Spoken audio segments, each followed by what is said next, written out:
প্রধান উপদেষ্টা অধ্যাপক ডক্টর মোহাম্মদ ইউনূস বলেছেন, দেশ জাতীয় নির্বাচনের জন্য প্রস্তুত। ফেব্রুয়ারির প্রথমার্ধে নির্বাচনের ঘোষণা দেওয়া হয়েছে এবং এই সরকার তখন নির্বাচিত সরকারের কাছে ক্ষমতা হস্তান্তর করবে। সকালে কক্সবাজারের হোটেল বে ওয়াচে রোহিঙ্গা ইস্যুতে আয়োজিত অংশীজন সংলাপে তিনি এসব কথা বলেন। এই সংলাপের মধ্য দিয়ে রোহিঙ্গাদের ঘরে ফেরার সুযোগ তৈরি হবে বলেও আশা করেন প্রধান উপদেষ্টা। বাতেন বিপ্লবের রিপোর্টে দেখুন বিস্তারিত।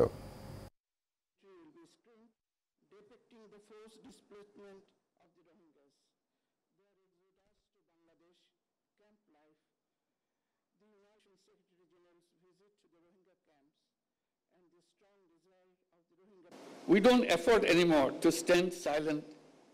Distinguished representatives. কক্সবাজারের হোটেল বে ওয়াচে রোহিঙ্গা ইস্যুতে 3 দিন ব্যাপী অংশীজন সংলাপে প্রধান অতিথি হিসেবে অংশ নেন প্রধান উপদেষ্টা। এতে 40টি দেশের প্রতিনিধিরা অংশ নিয়েছেন। 8 বছরেরও বেশি সময় ধরে মিয়ানমার থেকে অনুপ্রবেশকারী রোহিঙ্গাদের সমস্যা সমাধানের এই সংলাপে জাতিসংঘ সহ রোহিঙ্গা নিয়ে কাজ করা সব অংশীজন যোগ দিয়েছেন। Distinguished participants, it is not only the responsibility of Bangladesh but also of the international community. Professor Yunus বলেন, জাতীয় সংসদ নির্বাচনের জন্য দেশ এখন স্থিতিশীলতার মধ্য দিয়ে যাচ্ছে। ফেব্রুয়ারির প্রথমার্ধে নির্বাচন ঘোষণা দেওয়া হয়েছে। অন্তর্বর্তী সরকারের জায়গায় তখন নির্বাচিত একটি সরকার দায়িত্ব নেবে বলেও জানান তিনি। And the country has come to this stable enough and ready to have the election. So we announced the election in the first half of February 2026.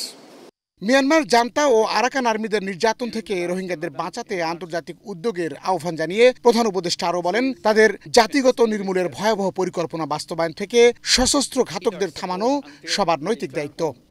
We don't afford anymore to stand silent at the protected situation of the Rohingyas.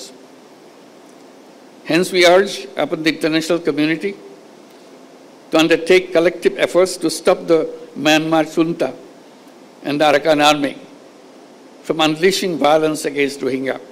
সম্মেলন থেকে আসা প্রস্তাব এবং বক্তব্যগুলো আগামী 30 September জাতিসংঘে অনুষ্ঠেয় সম্মেলনে তুলে ধরবে বাংলাদেশ সরকার। To undertake consolidated efforts for adequate and sustainable funding for future as well. Baten Biplab, Asian television, Dhaka.